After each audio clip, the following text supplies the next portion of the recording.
Hello and welcome back to all of you out there in the smelly army. So in today's video we're going to be having a look at what I regard to be a 10 out of 10 fragrance. Before we do that, just a reminder that my fragrance is coming soon and we have now decided on a name for the fragrance. It's going to be called Gravitas Porom. And we have a few prototype label designs. The bottles are coming very soon and I'm going to be able to show you the bottle with the label very soon. Let us know in the comments below which design you prefer.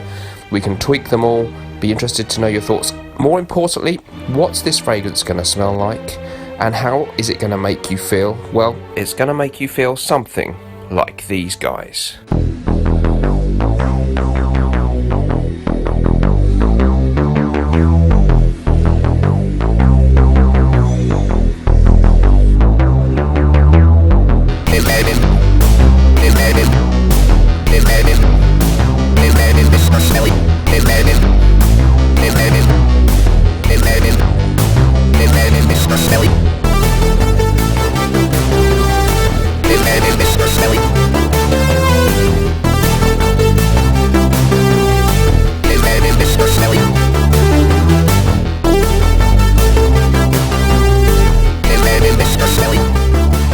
Hello everyone, welcome back to all of you in the Smelly Army. So today I'm really excited to bring you what I consider to be a 10 out of 10 fragrance, or a Mr. Smelly Sizzler, as I'm now going to be christening them. So Mr. Smelly Sizzlers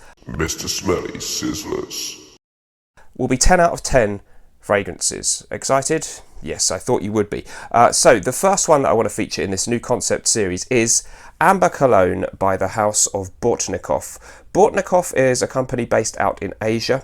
The man behind the perfumes is Dmitry Bortnikov. He is the perfumer, and we were lucky to sample some of these a few months back on the Frag Chat show that I do with Claire from the Smurfy Girly channel, and we really liked some of these a lot. All of them were very high quality, very complex fragrances. The company use extremely sought after, hard to find ingredients. There's real deer musk in one of them at least. There's two types of real ambergris in this one, more about the ingredients coming up, and two types of oud. So very, very complex, very niche fragrances. These are not going to smell like your average designer high street fragrances, although in the case of this one it's an extremely wearable and likable fragrance, but you can smell the incredible quality, and that's why I decided to get myself a bottle of Amber Cologne. Don't forget, if you'd like to join the Smelly Army private members club over on Patreon, there's a link in the description to do that. It costs just $2 a month and you get an extra video from me every week, plus you get to watch everything I've already uploaded in there. We're building a really nice community, lots of interaction, and I'd love to see you in there. So a little bit of information about the prices. By the way, the company have a new website in the EU, based in the UK for EU distribution, and I'll put the link to their website in the description. It's not a sponsored video, and I did purchase this bottle myself. So the price, this 50ml bottle is priced at £157. You can also buy a 9ml sample for £35. The notes on the fragrance are as follows. You get a handy little card as well when you make your purchase, which has the notes on it. Top notes of bergamot, lemon, white and pink grapefruit, sweet orange, cardamom, frangipani. In the mid you have jasmine, sambac, Virginia cedarwood and sandalwood, and in the base we have grey and brown ambergris, oud from Sri Lanka by Bortnikoff, it says, booyah oud, and vanilla. So why did I love this fragrance so much? Well, anyone who knows the show knows I do enjoy a citrus fragrance, but I also really love the note of jasmine, and I love tropical smells actually mixed with freshness. I really enjoy things like Guerlain's Terracotta Parfum, a unisex fragrance, in my opinion, that was aimed at women, but a really, really beautiful fragrance which has that tropical vibe with the combination of the citrus and the florals, and that's what we get so well done in Amber Cologne. I've got some on skin here, but I think I'm just going to give myself one fresh spray to remind myself of the opening. Beautiful, beautiful lemon and bergamot. Very fresh, very natural smelling, extremely vibrant. I love the opening on this fragrance. Very, very soon though, the other notes begin to come through. You will mainly get citrus at the very outset on this one, but what you really pick up on is the combination of a beautiful jasmine and wonderful frangipani, which Claire from the Smurfy Girly channel has introduced me to a few of her favourite feminine fragrances that have that note. It's a lovely exotic smelling floral note, and it's beautifully combined here with the citrus. Underneath that, there's a sweetness, a kind of smooth muskiness, I would say, musk not listed as a note, but I would say a smooth, musky undertone, and a crisp, woody feel about it as well. There's a certain creaminess as well. That could be the sandalwood. It could also be that there's a little bit of vanilla in there, which is listed as a note, giving you this smooth, sexy sweetness underneath a kind of overall fresh fragrance. It would be a great summer holiday fragrance, a great white shirt type of fragrance. You could wear it to work too, I think. The oud in there are two types listed. I don't pick up on oud. Perhaps it's playing some small role in the rather magical, mystical, beautiful dry down which we get on this one. But I wouldn't pick up specifically on the note of oud. I think some of their others have a more heavy oud profile. This one, it's there, but it's not really making itself felt. The ambergris in this one apparently is the real deal.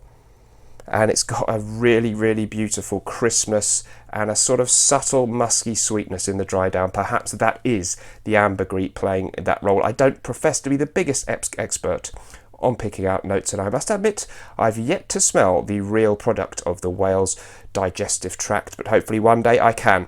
So why did I like this one so much? Well, there were others that I really liked. There's a sample pack that I've had. One of the others I loved actually is Musk Khabib, and hopefully maybe I'm going to pick up a bottle of that soon. This one is the most obviously likable and wearable by the average person.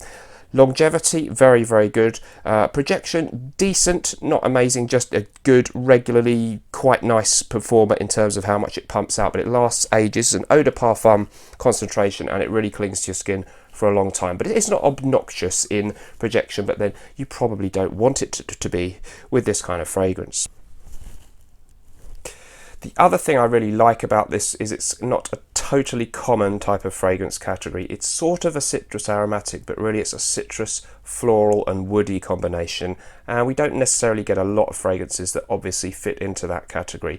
In kind of the type of mood you might be in when you reach for this, maybe think Creed's Virgin Island Water, although it doesn't smell massively similar to that, but it's that kind of combination of a little bit of sweetness, beautiful citrus and a certain tropical air. That one achieves that effect with lime and coconut. This one does it in a very, very different way. It truly smells niche. That's what I really like about it. You can tell this really isn't your everyday kind of fragrance. Even when you smell some Acqua di Parmas or Creeds, they don't smell a million miles away from the average kind of designer fragrances. You might like them a touch more, and I usually do, but there's not a huge divide in the type of perfume that you're smelling. But this somehow has that X factor, that magic. Maybe I've been taken in by the stories because I know some of the ingredients they kind of wade out in the jungle to find the right kind of oud and this, stuff like that. There's some quite interesting stories about how they source their ingredients very carefully. But I think there is some truth in it because there is something quite special and magical about the scent.